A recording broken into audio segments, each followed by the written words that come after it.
Pues tendremos que hablar del Maps Clippers, ¿no? El partido con más morbo de la noche que todo el mundo esperaba. Si los Clippers no ganaban, prácticamente perdían la serie, se ponían los Maps 3-0 y en ese momento salieron sus estrellas. Kawhi Leonard y Paul George hicieron un partido impresionante, algo histórico, apenas fallaron tiros y se llevaron una victoria que vale su peso en oro. Habrá que hablar de Porzingis. Qué locura lo de Luka Doncic y qué bonito ver a 17.000 personas en Dallas. Dentro intro.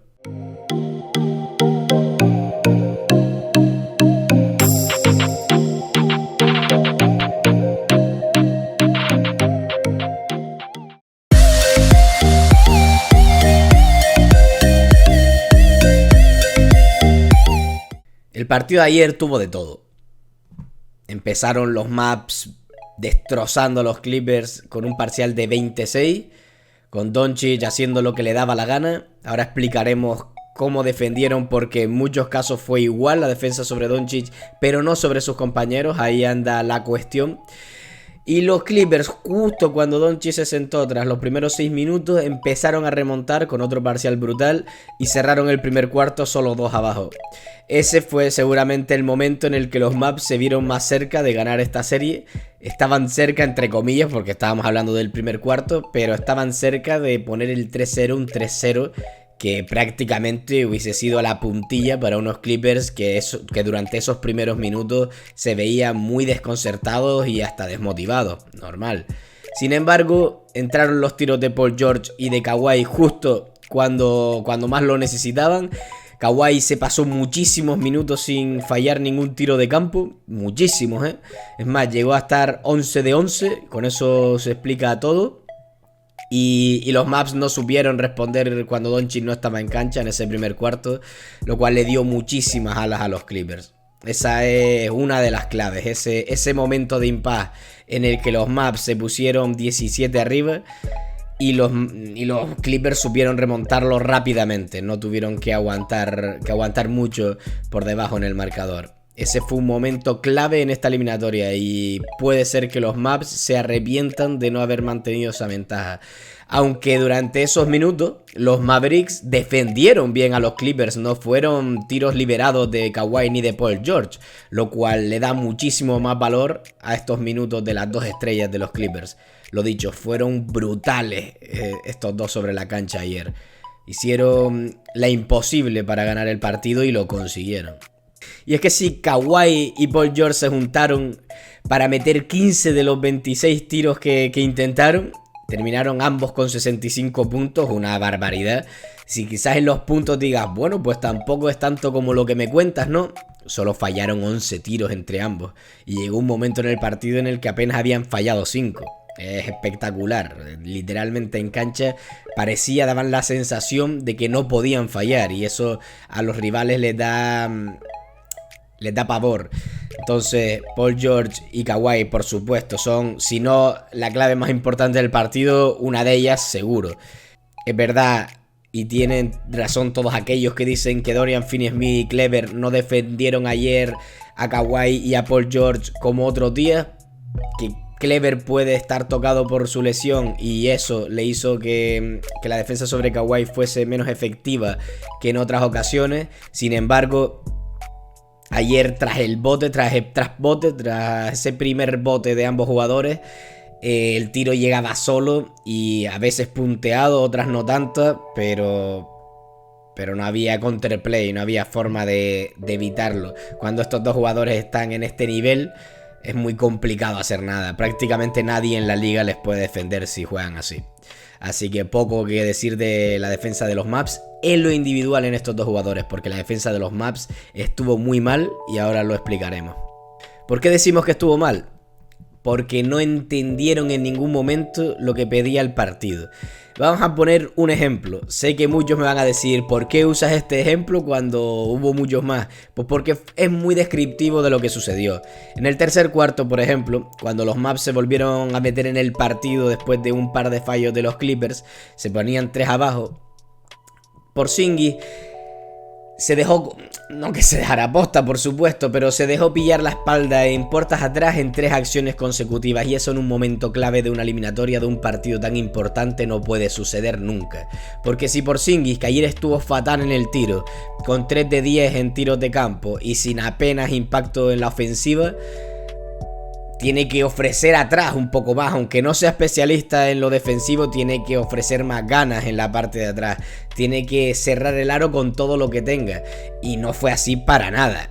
No solo en el 1 para 1 no aportó mucho, prácticamente nada, pero como siempre, sino que en lo táctico fue un debe para el equipo, restó absolutamente, le ganaban la espalda con una facilidad brutal, no estaba posicionado bien en defensa, ni estaba entendiendo bien las jugadas, le faltaba esa inteligencia táctica que muchas veces hablamos. Y en el partido de Porzingis fue malo en lo ofensivo, porque como decimos, ahora explicaremos un poquito más la ofensiva de los Mavs y cómo lo defendieron los Clippers, pero en defensa fue nefasto. El partido donde me preocupa de verdad de Porzingis fue en la defensa. En ataque, bueno, los Mavs no juegan para él y él se ve perdido, pero otros días aportará más que hoy. Sin embargo, en defensa no se puede estar así, no se puede estar así de contemplativo cuando te lo estás jugando todo. Muy mal ahí Porzingis. Porque por supuesto que Luka Doncic hizo otro partido para la historia con 44 puntos, 15 de 28 tiros de campo. Es cierto que falló algunos tiros libres importantes, pero es que metió los mismos triples y con los mismos porcentajes que de tiro libre. 7 de 13 en ambas facetas, algo sorprendente. Sorprendente por lo bueno que fue en triples y por lo malo que fue en el tiro libre. Pero bueno, algo malo tiene que tener este chico, ¿no? Algo para mejorar, porque lo que estamos viendo suyo en la cancha es espectacular. La cosa es que los Clippers parecían no importarle que lanzase triples. En vez de evitar esos cambios como evitaban el año pasado, intentaban hacerlo para que Luka no se quedase con el peor defensor de los Clippers, pues este año no están intentando para nada eso. Hemos visto muchas ocasiones, y ayer también, como Reggie Jackson es el que termina defendiendo a Luka tras 3 cambios y sin apenas interés el de los Mavs por conseguirlo, sino simplemente por la rutina de la jugada. Hace un bloqueo directo, Dorian por ejemplo, o Kleber, y termina con el defensor de Kleber en esa acción, pero sin ser un bloqueo demasiado intenso o ser un bloqueo demasiado bien puesto. Simplemente el cambio es algo rutinario en la táctica de los Clippers. No sé si es la mejor forma de plantearlo, pero bueno, prefieren, por lo que hemos visto, que Luka les gane tirando triples que penetrando y sacando la bola a la esquina. Y es que ayer vimos una muy buena defensa de los Clippers a los tiros laterales o a las posiciones laterales de los Mavs. ¿Cómo hicieron esto? Pues estando más atentos a los pases que podía dar Luka que a la propia penetración del mismo. En vez de salir a ayudar para hacer un 2 para 1 cuando Luka penetrase, pues se preparaban para que el pase no llegase a las esquinas, que es ahí donde los Mavs hacen mucho daño. Si nos damos cuenta, apenas pudieron lanzar desde las esquinas los de Carlisle, cuando los Clippers sí tuvieron ayer, sobre todo en las manos de Morris, muchos lanzamientos desde ahí. Ahí hubo un cambio sustancial con respecto a los primeros 2 partidos. Luka pudo lanzar, Luka pudo hacer lo que le dio la gana, pero los pases tras las penetraciones del esloveno estuvieron muy bien defendidos, y ahí sí que habrá que darle el beneficio de entrenador a Tyronn Lue o al asistente que lo tuvo en la cabeza y que lo planteó en lo práctico. Así que ahí sí que ganaron los Clippers mucho partido. Y es que ayer no fueron solo las estrellas de los Clippers quienes estuvieron bien. Es cierto que en el primer cuarto y en el primer tiempo fueron ellos quienes carrilearon el partido, quienes se lo pusieron en la mochila para salvar el 3-0 de los Mavs. Pero a partir de ahí empezaron a surgir también esos secundarios que los primeros 2 partidos no aparecieron, no estuvieron, no se presentaron en ningún momento. Por ejemplo, Marcus Morris, que por fin las metió. No como en los 2 primeros partidos, que estaba desaparecido absolutamente. Esos triples en la esquina que tanto bueno les ha dado a los Clippers en las últimas temporadas, los consiguió meter ayer, sobre todo en la segunda parte. Y a partir de ahí sus compañeros empezaron a aparecer. Los Clippers metieron 20 de los 41 tiros de campo, todos aquellos jugadores que no fuesen Kawhi y Paul George, es decir, un 48% de acierto, nada mal. Mientras que los Mavs, todos aquellos que no se llamasen Luka Doncic, metieron un 39% de los tiros, 23 de 58. Hay bastante diferencia. Es cierto que ahí metemos también los de Porzingis, que es la segunda estrella de los Mavs, pero bueno, es que ayer fue un jugador más, no aportó como estrella, así que le metemos en ese grupo. Metió 3 de 10 tiros de campo, así que poco se puede hablar de él ayer, por lo menos en lo positivo. Y otra clave a mencionar y bastante importante, ya lo comenté en el vídeo pasado, es que Rondo acabó el partido. Es que Rondo tuvo los minutos importantes. Bien es cierto que ayer no fue uno de los mejores partidos de Rondo, eso seguro. En la primera parte apenas aportó. Fue la segunda cuando sacó más de su recital, sobre todo en defensa. Pero Rondo no puede estar tanto tiempo en el banquillo, sea por enfrentamientos con Tyronn Lue, o sea por lo que sea. Rondo tiene que estar en la cancha y que lo demás se decida fuera de ella. Que todo lo arreglen fuera de las canchas, esos problemas personales que algunos dicen que tiene. Rondo es el mejor base sin duda que tiene este equipo. Es verdad que Reggie Jackson ayer tuvo una primera parte eficiente, metiendo tiros, produciendo en ataque, pero no tiene nada que ver lo que te aporta Rondo en fluidez de juego y en inteligencia táctica que lo que hace Reggie Jackson, que a veces parece un pollo sin cabeza en una pista de baloncesto. Así que Rondo, aunque el partido estaba más o menos decidido al final y lo terminó muy bien defendiendo a Luka, parece que va a ser quien finalice los encuentros a partir de ahora, o por lo menos en esta serie contra los Mavs. Era una barbaridad que Rondo no acabase los partidos en la cancha, era una decisión incorrecta a mi gusto y no la entendía para nada en la cabeza de Tyronn Lue, pero parece que ha reaccionado y que lo vamos a tener, y sobre todo que los fans de los Mavs lo van a tener que sufrir porque fue capaz de defender muy bien a Luka. Bien es cierto que ya estaba cansado esos últimos minutos, pero le entendió muy bien cómo pararle. Y bueno, comentábamos antes de la defensa de Porzingis que fue tan mala y dije que íbamos a hablar un poco del ataque, de cómo está perdido porque no juegan para él los Mavs y porque el tipo de juego de este equipo y seguramente la complementación con Luka no es la mejor. Porque Luka necesita jugadores para el pick and roll, aunque en el pick and pop no está mal tampoco. Y lo que mejor le aporta a Porzingis es el spacing que crea en la cancha, que eso sí que le viene muy bien a Luka para penetrar o para doblar a sus compañeros.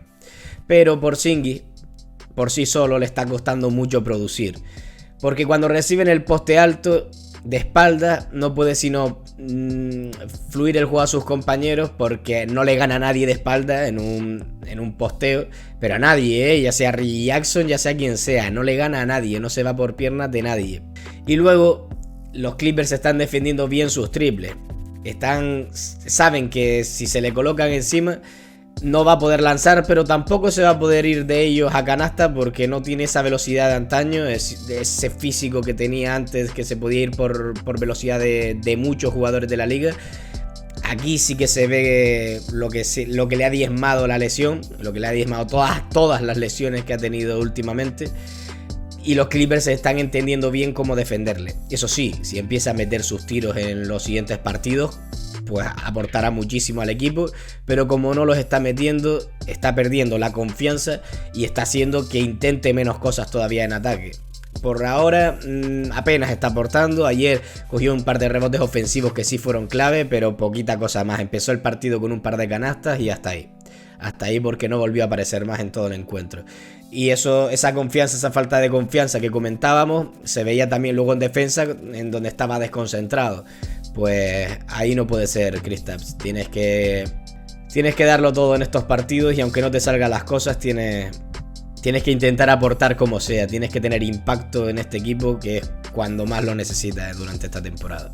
Y bueno, igual que ayer los Mavs tuvieron menos acierto que los Clippers en general, también fue al contrario en los dos primeros partidos de la serie. No todos los partidos un equipo va a tirar mejor que su rival. Primero sería aburrido y segundo sería irreal.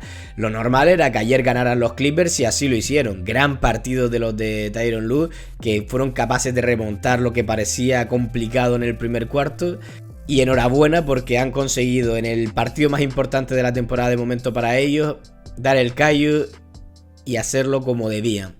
Se pone 2-1 la serie y vuelve a jugar el domingo ambos equipos en Dallas.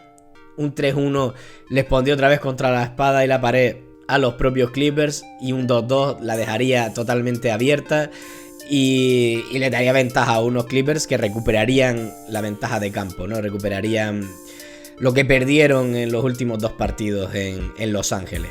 Así que vamos a disfrutar porque lo que se viene entre Luka Doncic, Paul George y Kawhi, y ojalá Porzingis, es una de las mejores series que podemos ver ahora mismo en la NBA en primera ronda.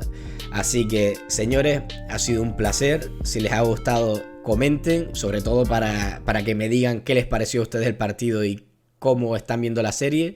Y suscríbanse, que es muy importante para mí. Así que nada, disfruten del fin de semana. Nos vemos mañana.